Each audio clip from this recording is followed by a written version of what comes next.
Good day and welcome to Prog Monster. My name is Murf and I will be your host. Basically, this is just a video to talk about what we'll be doing on this site. Okay, so for the first thing I want to let everybody know as to why I chose to do videos of music. The first thing is that I think that the music industry, or at least the rock industry in general, has really gone downhill over the last 20 to 30 years. Radio stations basically just play the hits, nothing else. Even when a new album comes out, they just continue to just play the hits. Most of the record stores are gone now, the ones that you used to go to get those albums that you knew were coming out. And the other thing is too is that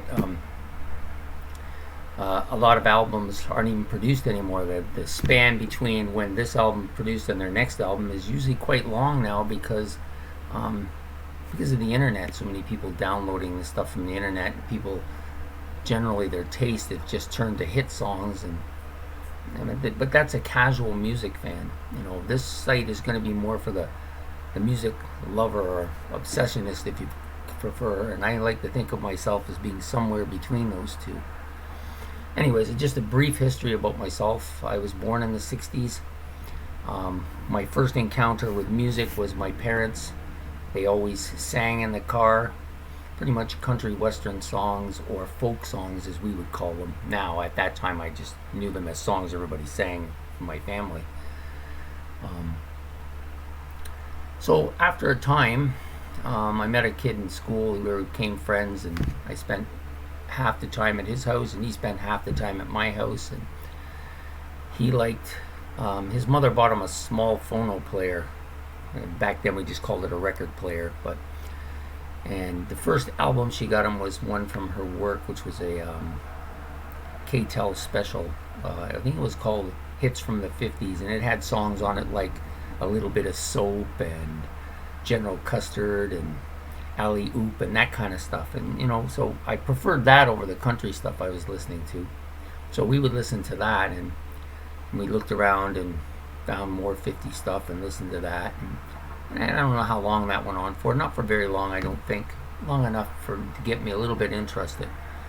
Then his mother bought him one of those small radio systems, you know, the kind that you get now for waking up.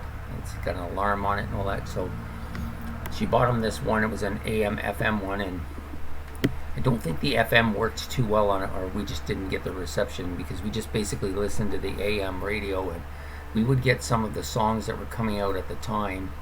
And now this would have been, I would have said like 73, 74. So we would get some stuff in.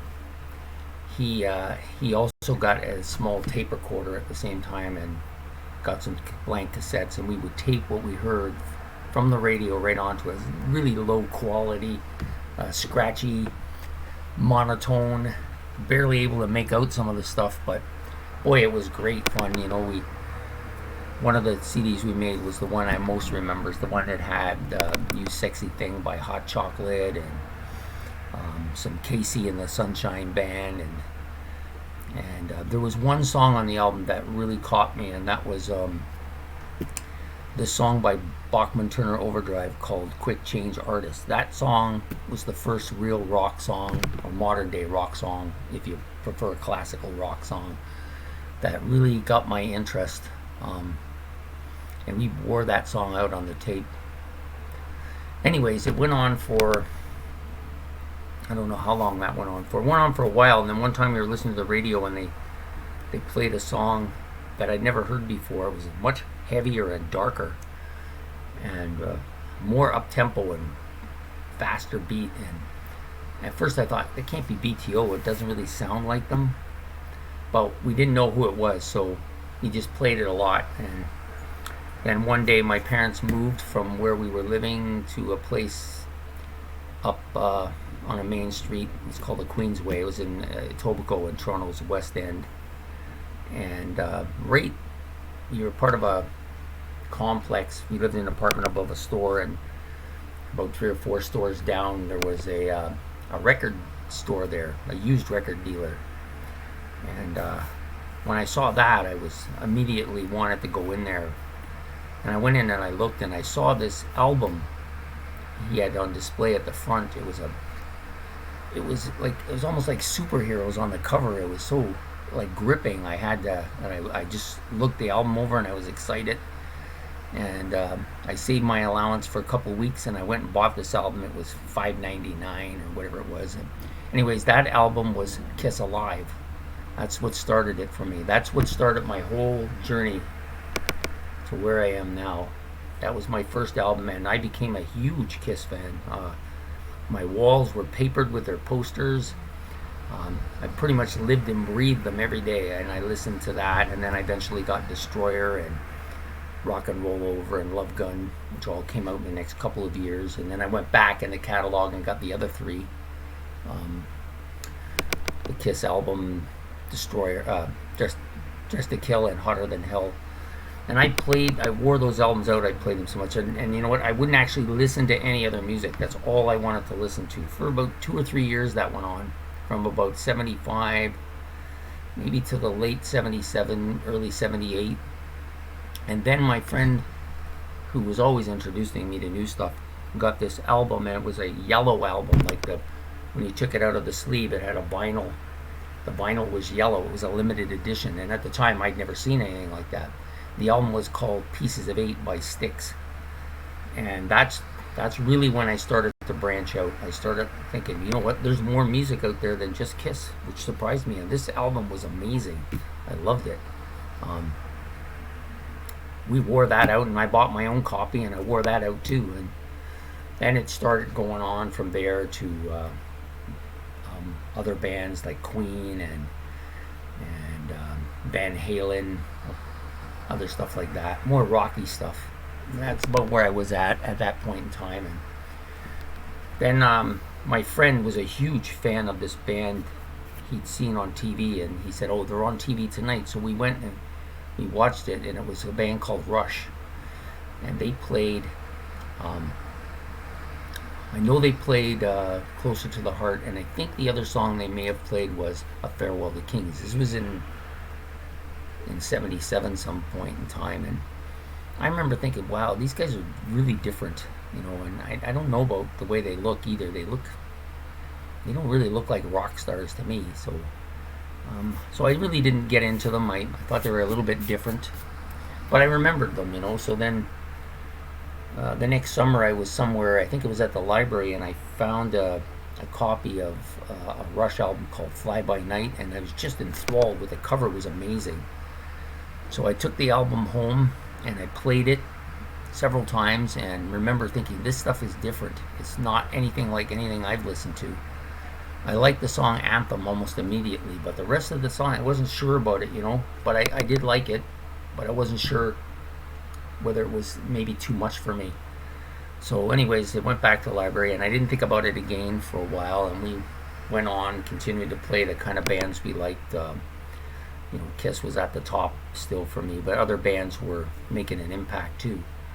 So then, sometime in, I think it was early 1980, I had enough money together, and I went to the store to buy an album. I wanted a new album, and my friend John, his name was John, he said, you know, Rush has a new album, you should check it out. So I said, not them again.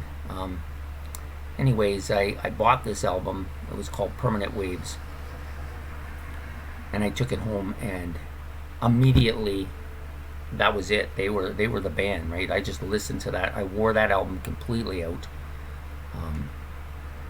and that just became my favorite album. It passed everything that Kiss had done. In fact, at some point in that 1980, Rush became my favorite band, and they stayed that way for a few years until a lot of the bands in the 80s turned kind of popish and went kind of electronic, and the music started to not be what I liked, and I kind of was disappointed. Like almost all the bands that I had come to start listening to over that period of time did this, and you know, I just was disappointed. So I stopped buying their albums, and I would listen to other stuff. I got more into rhythm and blues and some bluesy stuff and some heavier stuff, Iron Maiden and stuff like that, and kind of drifted away from Rush and some of the other bands. But at this point too, Yes had supplanted Rush as my favorite band, and they stayed that way for a good 19 or 20 years as my favorite band. And so Rush then replaced them in 2003, fought their way back to the top, and they are at the top now, and they have been for a long time for me. And that's during the period in the 1990s. I kind of drifted away from music. I would basically say I was just a radio guy. Whatever they played was fine. Wasn't really. I lost my interest in music, and it didn't come back till my daughter was born in 2001, and then I was working 2 jobs because my wife stayed at home. And on my way to work and back, I would listen to music, try to keep myself awake and stuff like that. And I started listening to this collection of albums I had bought late in the 1980s. I went to Sam, the record man was having a sale. I went to the store. I bought about 40 or 50 albums on sale. Most of them I had at this time, by the time she was born in 2001, about more than half of them were still wrapped. They hadn't even been opened. So I started unwrapping some of these albums and listening to them. And one of the albums I unwrapped was an album from Jethro Tull called "Songs from the Wood," and that album launched me and made me come back to music with a vengeance. And here I am now today. I decided that I wanted to do this because I think some of this classic music and rock in general needs to have something fighting for it. It seems like everything's going against it all the time, and I noticed that there's a lot of people on YouTube now, and that are trying to promote listening to rock music, not just listening to songs that you hear on the radio, but like taking the album home and listening to it, because some songs take off right away when you hear them. They have that catchy beat, gets to you right away, and you really like it, but they tend to fade quicker too. But some of the other stuff on the albums, a lot of times what they would call deeper tracks, they're more longer lived, and they come on a little slower, but they tend to last a lot longer and make a huge impact. And for me, that's always been the way I know. And I've now noticed that almost every album that I own, I never listen to the radio hits, like not very often. It's pretty much always the deep tracks. And all my favorite songs, very few of them are rock radio staples.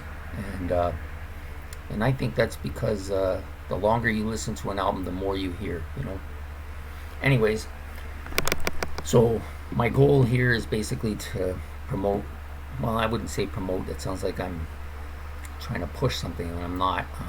Just to make people aware that rock music is still around, the classical stuff, and there's a lot of good new stuff that doesn't get any kind of attention because people only listen to these classical stuff on the radio. And I want to kind of help these bands, in some way by promoting their music, because ultimately I think the album is the best part of rock music.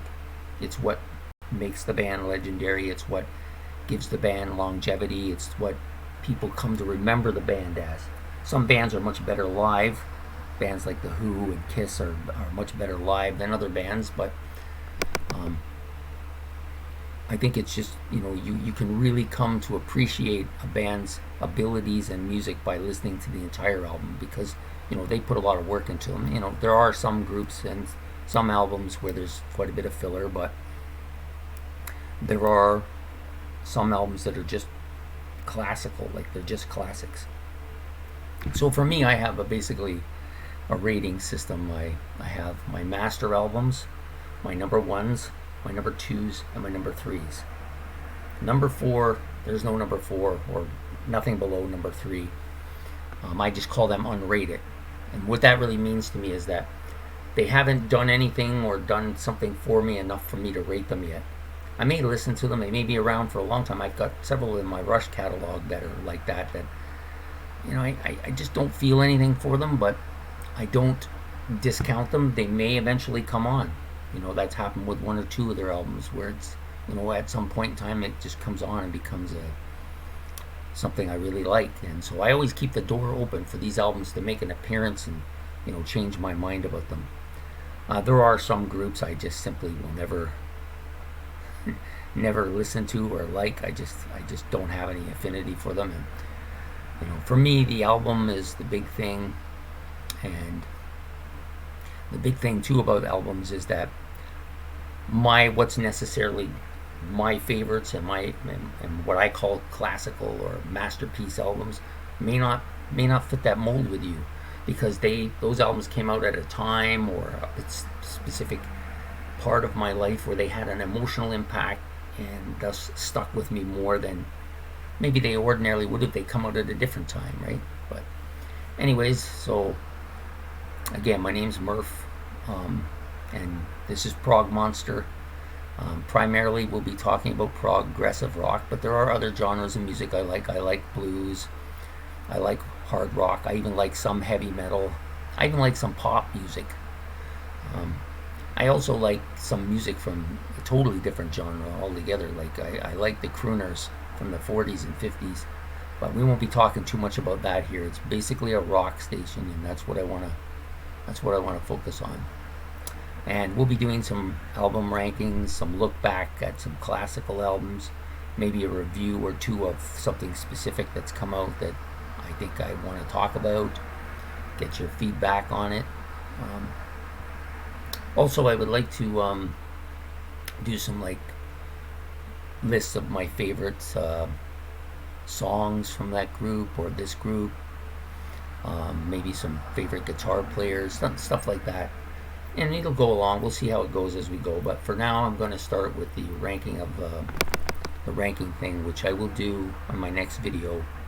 And I'm going to do Rush, since they are my number one and favorite band. I figured I would do them first because I know them best. That makes sense, right? Anyways, I hope you will subscribe and show me that you like what I'm doing, or make comments. And please remember that it's not about my opinion or your opinion.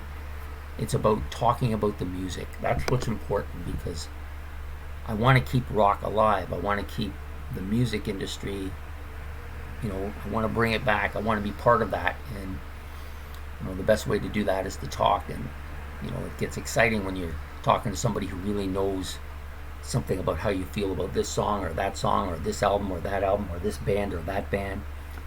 So let's enjoy this. Let's not, if you want to just knock me down and call me names and stuff like that, I don't see the point to that. But anyways, thank you.